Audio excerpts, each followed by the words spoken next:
Love yours. No such thing. What's up, YouTube? Welcome back to my channel. So today we're gonna start off by removing 2 of these nails that did break on my client. I'm going to start off by filing down as much acrylic as I can and adding foil and acetone to properly remove her nail. While we wait, I'm going to start off by removing all of the little gems from all her nails, and I'm going to start drilling off the gel layer that she has on her nails so we can start on her fill. I am going to be adding gel polish all on her nails, so I do not need to remove any of the acrylic, so I will just be filling in the gap. Make sure that when you are filing down the gel, you do not overly file the acrylic off the nails because you don't want your nails to get thin enough for them to break. So work very, very lightly. And now that we let the acetone sit on the nails, we're gonna go in and we're going to be removing anything that has lifted. And so on the thumb, not all of it came off, so I'm going to let it sit for a bit while I push the cuticle back and start filing the natural nail and removing the shine. Before starting your fill, make sure you check the nails if any of them have lifted, because if they did lift, you are gonna have to file a little bit more so you can remove all that lifted nail piece. And so in my part, her nails were not lifting, so I didn't have to do all of that. Before removing the shine from all the rest of my nails, I'm gonna go in and check on how my removal is going. So now that everything has lifted, I remove the shine from all the nails, making sure that all of the shine was removed. I did forget to record the part where I added the nails, but once I applied them, I applied the Band-Aid primer from Young Nails on just one hand. Since I'm going to be putting gel over the nails, I am going to go in with the Valentino Classic Nude. Make sure that when you apply the acrylic, it is clean around the cuticles because you do not want the nails to lift. After applying the acrylic on one hand, go ahead and start off your next hand by applying the Young Nails Band-Aid primer. I did use a swipe to make sure that there wasn't any oil on the natural nail.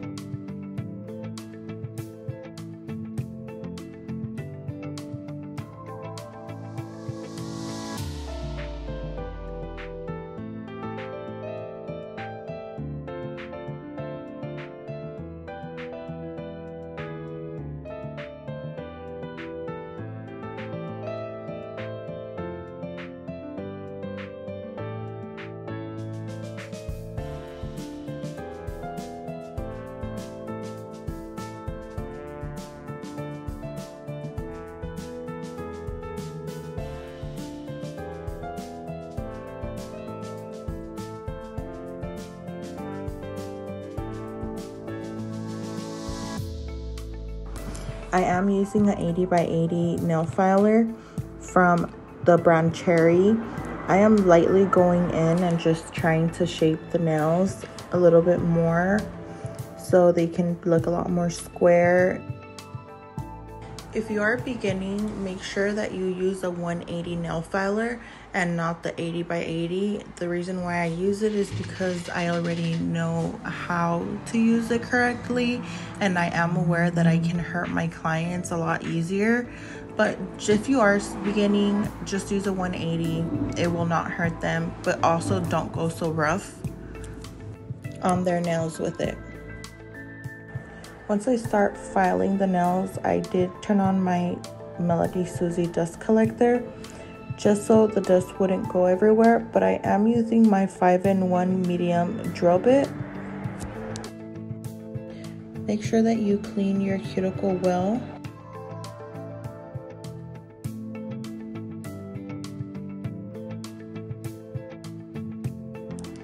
I'm sorry, my camera angles were off on this part.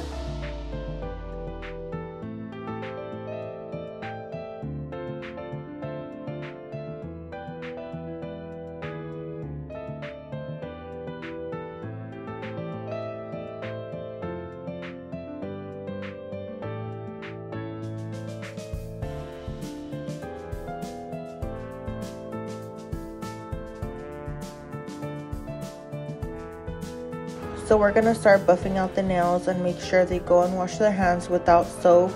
Using soap can cause the top polish or the polish to chip or separate. I'm going to be using this Valentino gel.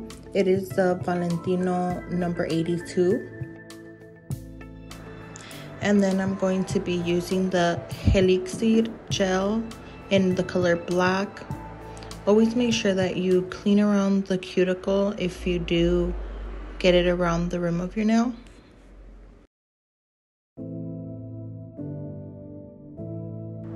It's okay to get it a little bit messy. You can always go back and clean it.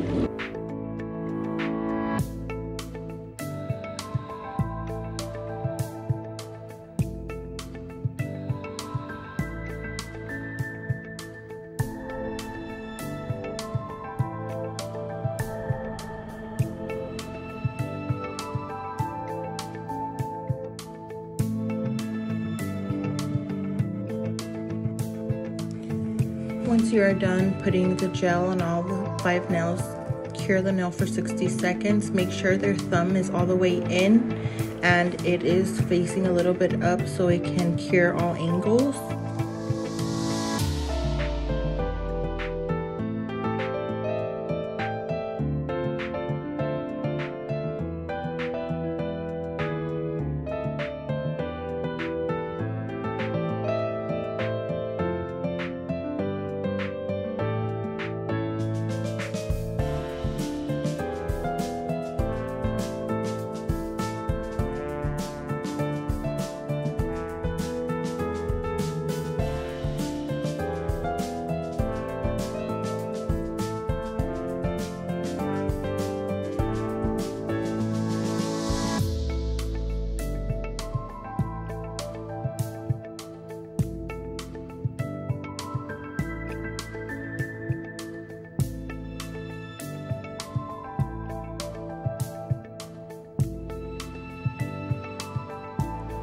So once I'm done with this, I'm going to be going in with my airbrush. I am going to be using a little damping dish and putting 1/4 of acetone and enough gel. It's going to be up to you. Start playing with it. It's always different.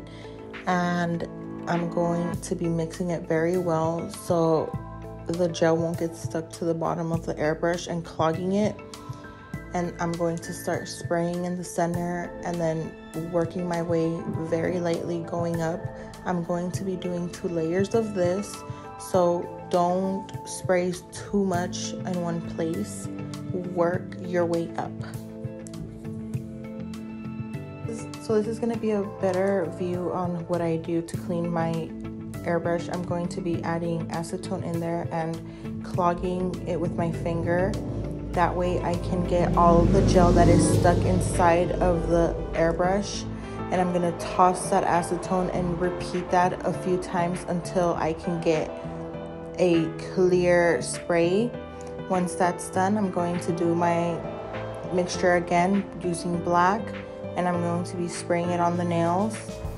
This time I'm going to be doing it on the green nails. Black is a little bit harder to use, so do it very lightly, put it into cure for 60 seconds and repeat it again. Once you are done using the airbrush, make sure you clean it immediately.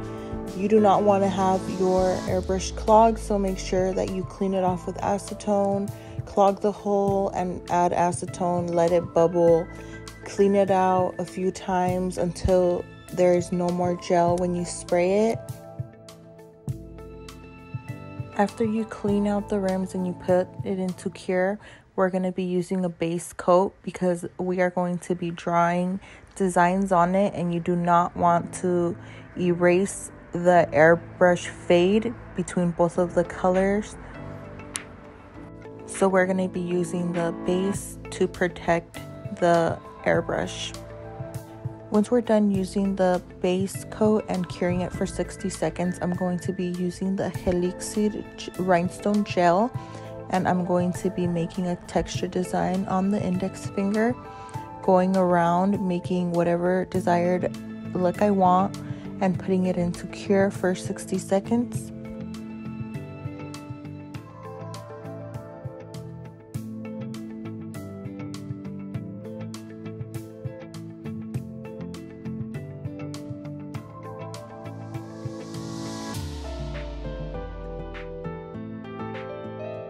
Once I'm done curing, I'm going to be going in with this mirrored chrome gel that I got off of Amazon, and I'm going to be drawing these little squiggles. I do not know the name of what these squiggles are, but here we are drawing them.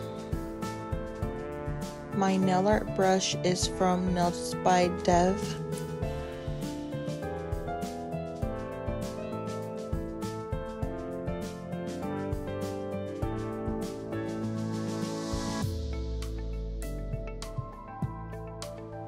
I did make a few mistakes, so this is where that base coat puts in the work, because none of the airbrush got damaged. So I'm just going to go back in and redraw the desired look that I want to accomplish, and I am also giving the texture some gel so it can look chromed as well. Once I'm done, I'm going to cure it for 60 seconds and move on to my next hand.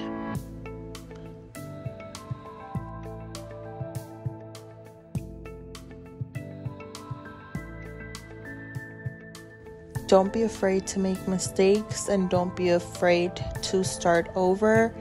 Don't forget that your clients don't know that you made a mistake, so you can always just erase it and start all over, and don't stop yourself from cleaning up your mistakes. If you know it doesn't look good, remove it and start over. Your clients have absolutely no idea. Make their nails look nice. If there's a mistake, clean it up. So I'm going back in with the GELIXIR rhinestone gel, and I am going to be adding little bubbles, so like little circles, and then curing them. I don't have the chrome pearls in different sizes. I only have them in one size, and I want them to look different sizes, so I said, hey, well, let me try it. So I tried it and it worked, so it makes it look like there's little pearls in the corners. And then I'm going to be curing it for 60 seconds. Try to not make so many because they will start spreading, and you don't want them to look like a little glob and rather than a pearl. So make sure that if your gel is runny, you put it in faster and work your way from one hand to the other. Then I'm going to be using a dotting tool and putting chrome over the little circles that I made with the rhinestone gel, and again putting them into cure for 60 seconds after. Once we are done putting the chrome, we are going to be going in with the top coat. I'm going to be using the D&D 900, curing it for 60 seconds.